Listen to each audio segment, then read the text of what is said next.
हैं राज कॉमिक्स में डोगा सीरीज का अगला कॉमिक विशेषांक। अब गुंडे मवालियों का शरीफ आदमियों के साथ टकराव हो तो अक्सर गुंडे मवाली ही हावी होते हैं, क्योंकि शरीफ आदमी लड़ने का आदी नहीं होता। वो गुंडे की बेरहमी और कानून की पेचीदगियों के पचेड़ों में नहीं पड़ना चाहता। लेकिन अगर यही टकराव गुंडे शिष्यों और आदर्शवादी गुरु के बीच होता है तो स्थिति विस्फोटक हो जाती है। लगभग 50 रुपए की गोलियों को टॉस देकर गनों को शर्मिंदा करना एक इंसान के लिए तो लगभग नामुमकिन ही होता, मगर इंसान के रूप में शायद वो कोई फरिश्ता था। तुम सब मुंबई के जाने माने शूटर हो, नामची निशानची, क्या हो गया आज तुम सबके निशानों को? उसकी गंदगी सॉरी उसकी जिंदगी हम सबकी मौत। Bang bang bang. मेरी उंगली पर चलना सीखने वाले मेरे तीनों शिष्य आज मुझको गोलियां चला रहे हैं। चलवाओ। तुम्हारे 50 शूटर तो क्या 50,000 शूटर मिलकर भी तुम्हारी ख्वाहिश पूरी नहीं कर सकते। मेरे इस हथियार के आगे दुश्मनों की एक पूरी की पूरी सेना भी कमजोर पड़ती है। फिर तुम तो सिर्फ 50 बेहोश मवालियों का ढेर लगाने में से 50 सेकंड भी नहीं लगे थे, लेकिन चुप तो 1 सेकंड में भी कह डा सकती है। अब तू फंस गया बुड्ढे, अब तू फंस गया। तेरे पाँव अब तुझे उछल कूद मचाने की इजाजत नहीं देंगे। पिंजरे में बंद शेर के आगे खड़े होकर हंसना बहुत आसान होता है।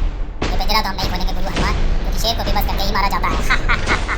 बातों में वक्त क्यों जाया करो? हथकड़े शूट तुम लोग नहीं करोगे, शूट मैं करूंगा।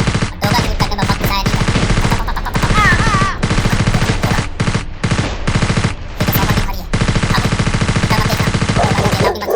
किसी भी कीमत पर मत रोकना। ये फाल खाने के लिए खड़े हो तब भी नहीं। फाल खाने को तैयार। कुत्ते गोलियों की तरह पर टूट पड़े। गोलियां कुत्तों की तरह पर चलती। चिंग चिंग चिंग। कौन है वो जिसे डोगा की दुश्मनी की भी परवाह नहीं? जल्दी करो, गोली पे चढ़ जाओ वरना बचोगे नहीं। लेकिन हम उन्हें जानते हैं। डोगा को जानते हो ना? वो तो निसंदेह हमारा जानी दुश्मन है। ये भले ही दुश्मन हो मगर फिलहाल मदद की उम्मीद जगा रहे हैं। Hurry up come on. मगर डोगा कहाँ रह गया? वो हमारे पीछे क्यों नहीं आया? डोगा ट्रेन पास आ गई है। मेरा पाँव शिकंजे में से निकालने की कोशिशों का कोई मतलब नहीं रह गया। तुम यहाँ से पीछे हटो। अपनी आंखों के सामने एक जिंदगी मौत को सौंपकर पीछे नहीं हट सकता। बाबा डोगा ने पीछे हटना सीखा भी नहीं। मैं गुरु लोगों की जिंदगी की सीख देता, लेकिन अपने प्राणों से इतना भी मोहित नहीं हूँ कि दूसरे के प्राणों को अपने स्वार्थ पर निछावर हो जाने दूं। हजारों लाखों प्राणों के कवच को अपने जीते जी टूट कर बिखरने नहीं दूंगा। डोगा की उम्मीदों गुरु के पाँव की हड्डियों में चकनाचूर करती हुई ट्रेन बड़ी निर्ममता से गुजरती चली गई। अपने सामने अटास लगाती उस निर्ममता को डोगा उसका क्या जवाब देता? पशु शरीर के क्रूर व हिंसक होते समाज के उस सड़े हुए बीमार हिस्से को डोगा जड़ से कैसे काट पाता, जिसे अपराध कहते हैं, क्योंकि इसकी तो जितनी शाखाएं काटो उससे कहीं ज्यादा फिर से उगाती है। डोगा की कुत्ता फौज के उस सिपाही ने डोगा को स्तब्धता के कोरे से बाहर निकाला। सांसों की गंध को उसकी कुत्ता फौज के सिपाही भली भांति सूंघ सकते थे। यह भी जिंदा है। आज मेडिकल साइंस में माइक्रो सर्जरी की सुविधा मौजूद है। अगर समय रहते ही सर्जरी हो जाए तो शरीर से कटकर अलग हो चुके अंगों को फिर से जोड़ा जा सकता है। विशेष नोट, हादसे इंसान की जिंदगी में एकाएक आते, उन पर किसी का वश नहीं। ईश्वर न करे आपको ऐसे किसी हादसे से सामना, लेकिन यदि ऐसी कोई अनहोनी घटती है तो चिकित्सा के क्षेत्र में माइक्रो सर्जरी के कारण आज कटे अंगों को जोड़ना संभव है। कटे अंग को तुरंत किसी साफ पॉलिथीन में लपेट दें और हताहत व्यक्ति को तुरंत किसी बड़े अस्पताल पहुंचाएं। याद रखें, कटे अंगों को जोड़ा जा सकता है, मगर समाज से कटे कुछ अपराधी लोग दोबारा उसी समाज से जोड़ना नहीं चाहते। हेलो हथकड़ी साहब, मैं डेंजर बोल रहा हूँ। तुम बच गए? तुम कहाँ हो? डोगा कहाँ है? डोगा का मुझे नहीं पता। मुझे टांग पर गोली लगा खाती हुई निकल गई थी, मगर मुझे जल्दी होश आ गया। मैंने आपको सिर्फ ये बताने के लिए फोन किया कि जिस काम के लिए हम लोग रेलवे यार्ड में पहुंचे थे वो पूरा हो चुका है। मैंने अपनी आंखों से गुरु जी को अंतिम सांस लेते हुए देखा। ट्रेन उसके पर कच्चे उड़ाती हुई निकल गई। मेरी आंखों के सामने डोगा भी उन्हें बचा नहीं पाया। ये सीन देखने के बाद मैं वहाँ पर 1 सेकंड भी नहीं रुका। डोगा के कुत्ते भी वहाँ आ गए थे। क्या पता कोई कुत्ता मुझे भी सुनता हुआ वहाँ पहुँच जाता। इस समय मैं कार्टर रोड पर हूँ, जल्दी आपके पास पहुँचूंगा। हथकटे ने फोन का स्विच ऑफ किया। खांबे दबा दे, गुड न्यूज़। ट्रेन ने गुरुजी का काम तमाम कर दिया। डोगा उन्हीं को बचाने रुक गया था, मगर बचा न सका। डेंजर ने सब कुछ अपनी आंखों से देखा। ये तो सच में गुड न्यूज़ है, वरना बुड्ढा तो हमें मरवाने पर ही चल गया था। हमारी मौत वाकई नजदीक थी, लेकिन अभी तक हम अपने मददगारों के बारे में नहीं जान पाए। तुम्हारे मददगार हम दोनों नहीं है, बल्कि कोई और है। कोई और कौन? आओ मिलवाते हैं। वो वहाँ डोगा के हलक में हाथ डालकर उसका निवाला छीनने वाले कौन लोग हैं? मैं कान किलर, मुझे ब्लडी कहते हैं, और मुझे जज। वो कान किलर जो अपने शिकारों के कान काट लेता है, और ब्लडी इंस्पेक्टर भागलपुर कांड का मुख्य जिसने कई लोगों की आंखों में तेजाब डालकर उन्हें अंधा बना दिया था। और तुम जज, जिसकी जुबान नोटों के बंडल देखकर हमेशा गलत फैसले बोलती थी। हाँ, तुमने हमारे बारे में बिल्कुल ठीक सुना है। इन तीनों के बारे में जानने के लिए पड़े आई हेट डोगा। अब हमें समझ में आ गया कि तुम लोगों ने हमें डोगा के जंगल से क्यों निकाला है। हाँ, हम लोगों की डोगा से पुरानी और कट्टर दुश्मनी है। हाँ, ये दुश्मनी उसकी या हमारी मौत के बाद ही खत्म होगी। आओ रास्ते में बातें करते हैं। दरअसल हमारी तुम पर कई दिनों से नजरें थी, और 2 नंबर का धंधा करने वाले हम जैसे सभी लोगों की नजर डोगा पर तो रहती ही है। हमें उम्मीद थी कि डोगा तुम्हारा भी दुश्मन होना चाहिए। तुम्हारे गुरु हनुमान ने तुम्हें जंग की अद्भुत शक्तियों और ट्रिकों का मालिक बनाया है। इन शक्तियों का प्रयोग डोगा को मारने में किया जा सकता है। हम दिमागी लड़ाई लड़ते हैं, हाथ पांव की लड़ाई हमें नहीं आती। इसे चाहो तो हमारी कमजोरी कह सकते हो, और अपनी इस कमजोरी की हम कीमत चुकाते हैं। हम तुम्हें डोगा की मौत के लिए प्लान बताएंगे। डोगा की मौत के लिए 2 करोड़ रुपए की सुपारी प्लान सहित हम तुम्हें देंगे। उसके अलावा अपराध जगत की ओर से डोगा के सिर पर रखा गया 5 करोड़ का इनाम भी तुम्हें मिलेगा। ये इनाम अपराध ठंडा बंडल यानी अदम की ओर से तुम्हें मिलेगा। अगर तुम्हें प्लान पसंद आए तो तुम हमारा काम करने से मना कर सकते हो। हालांकि हमारे प्लान फुल प्रूफ होंगे, लेकिन फिर भी डोगा से टकराव के वक्त तुम्हारे किसी शारीरिक अहित यानी अंग भंग या मौत की जिम्मेवारी हमारी नहीं होगी, मगर काम हो जाने की सूरत में फुल एंड फाइनल पेमेंट की जिम्मेदारी हमारी होगी। अब मैं तुमसे तुम्हारी मर्जी पूछूंगा। जवाब देने से पहले ये बात सोचना कि तुम्हारे गुरु की मौत डोगा की आंखों के सामने हुई है। उसे ना बचा पाने की व्यवस्था जबरदस्त आक्रोश बनकर डोगा की रग रग में भर गई होगी। वो तो मैं पागल कुत्तों की तरह ढूंढ रहा होगा और देर सवेर तुम तक पहुंचेगा जरूर। अगर तुम डोगा के साथ लगे तो वो तुम्हें एक जुनूनी की तरह भगो डालेगा। हम जैसे अपराधियों के लिए वो अपने दांत हंसना फाड़ कर रखता है ताकि हम लोगों के दिखते ही वो हमारी हड्डियों बोटियों को उनमें खींच कर उनका चूरा बना डाले। अपराधियों से डोगा का रिश्ता ऐसे ही है जैसे आग और पेट्रोल का, जैसे कुत्ते और बिल्ली का, जैसे सांप और भेड़िए का। बोलो क्या कहते हो? हमें सिर्फ हाँ या ना सुनना है।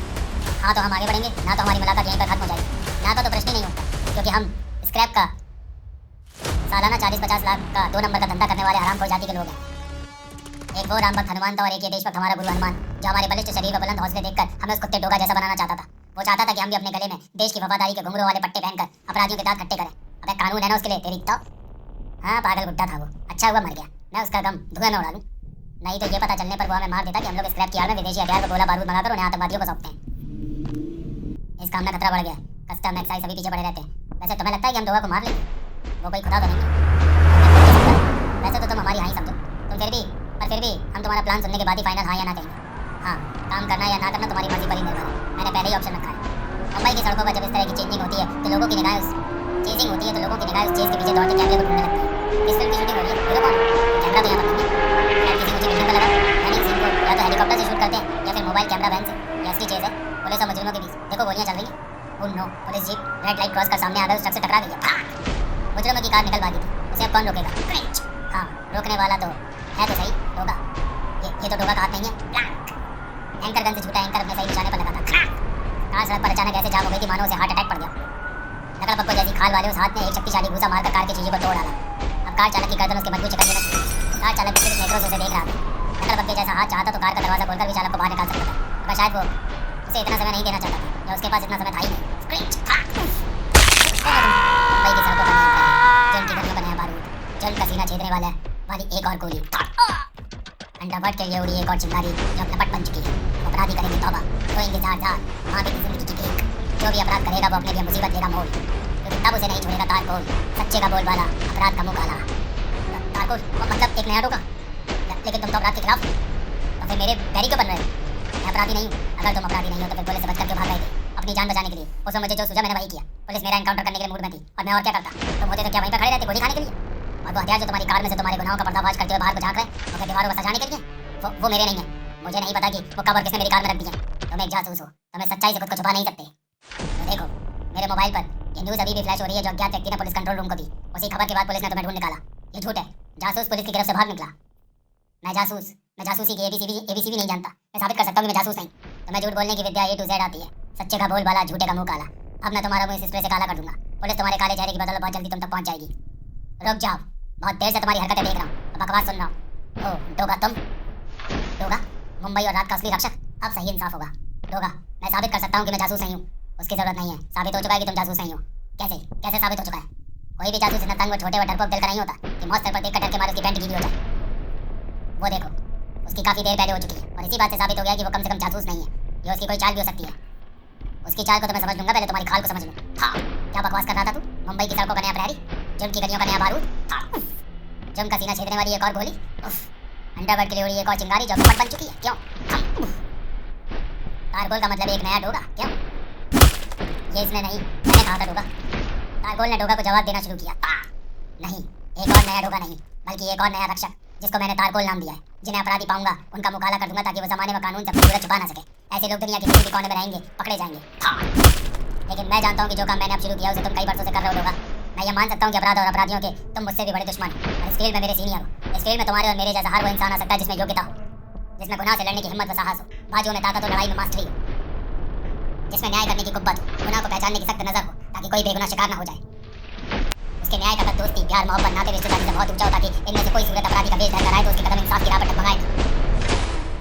उसमें जूझने की प्रवृत्ति हो, मुश्किलों से टकराने का हौसला, तुरंत फैसला लेने की क्षमता, देश के लिए जज्बा, अपने किसी भी स्वार्थ को कुचलकर किसी के लिए कुछ भी ईमानदारी से करने की भावना, जिसके दिल में कानून के प्रति सम्मान, हिंसा के खिलाफ जिसकी आंखों में अंगारे होते इंसानियत के प्रति पूरी श्रद्धा। ऐसा कोई भी शख्स तुम्हारी और मेरी तरह सुपर हीरो बन सकता है। हाँ, उसके नाम अलग हो सकते हैं, जैसे तुम्हारा डोगा, मेरा तारकोल। तुमने कुत्ते का भेष धरा है क्योंकि तुम उसे वफादारी में अव्वल मानते हो। मानवता की राह भटके हुए भ्रष्ट लोगों को काटकर यही वफादारी याद दिलाना चाहते हो। मैंने नकल बत्ती का भेष धरा है क्योंकि वो हड्डियां तोड़ने में माहिर होता है। अपराध अपनी टूटी फूटी चकनाचूर हुई हड्डियों को देखकर दहाड़े मारकर रोए, यही मैं चाहता हूँ, यही मेरा उद्देश्य है। मैंने अपना नाम तारकोल इसलिए रखा है ताकि मैं अपराधी का मुंह काला कर सकूं। डोगा, मैं क्यों क्राइम फाइटिंग नहीं कर सकता? जब तुम कर सकते हो तो मैं क्यों नहीं? दिल्ली की तरह तुम्हें मेरा रास्ता काटने का कोई हक नहीं।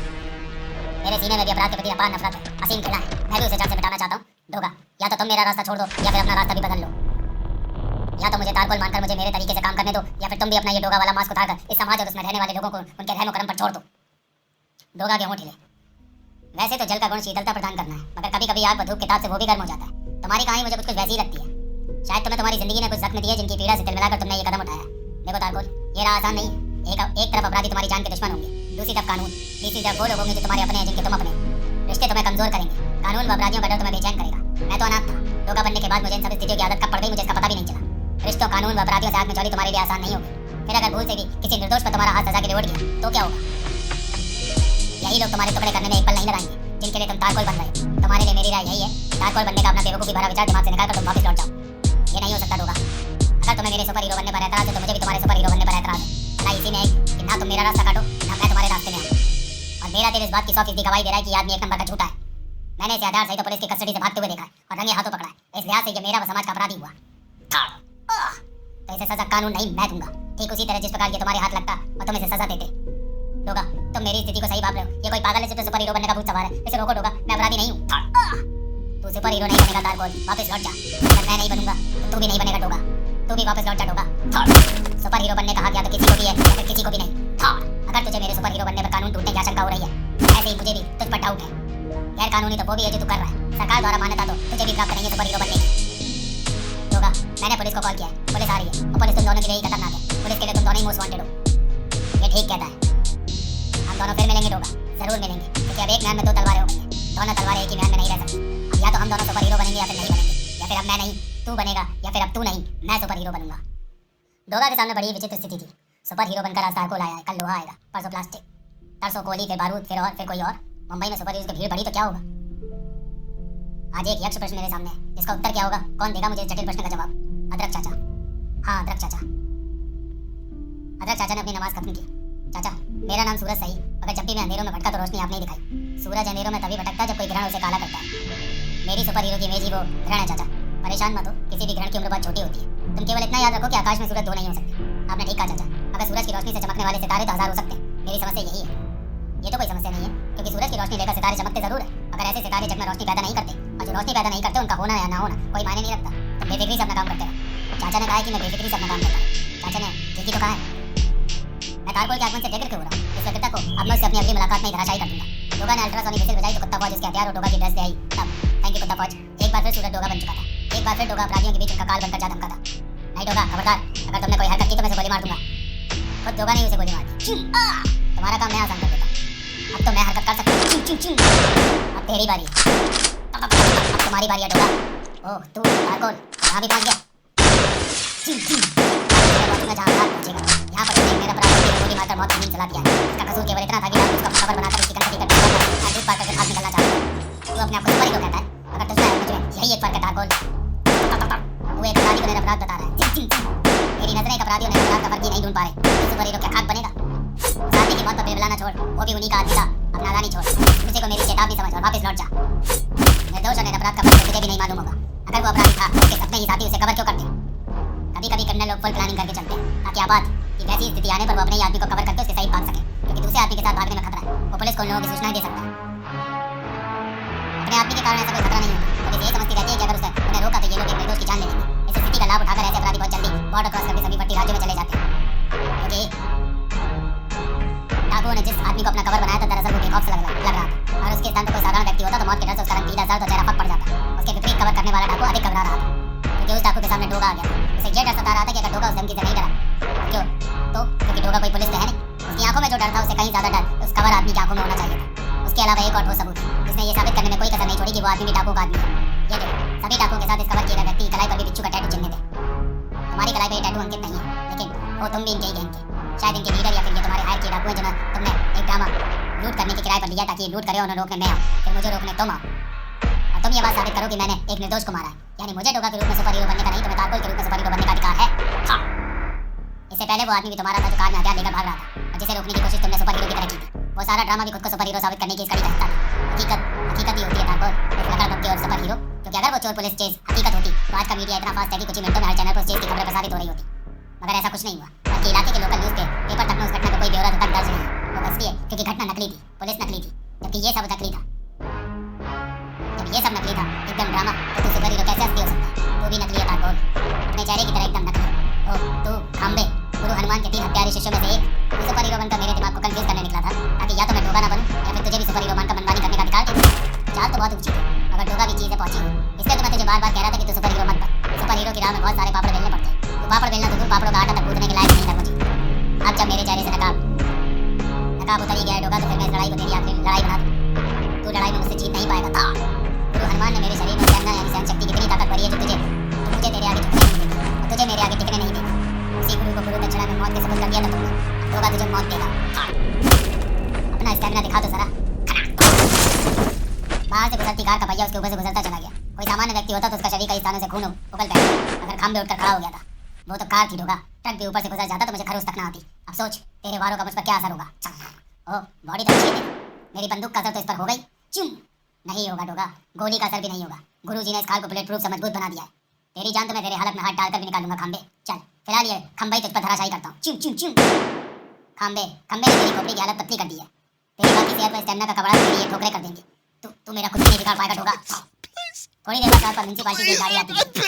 खंबे का इसमें कूड़ा नहीं था, खंबे था। खंबे का ऐसे देखने के बाद तुम दोनों कहीं डोगा के नाम की सुपारी वापस तो नहीं देने की सोच रहे? सवाल इससे ज्यादा नहीं होता। ये कहानी तो समाप्त हुई।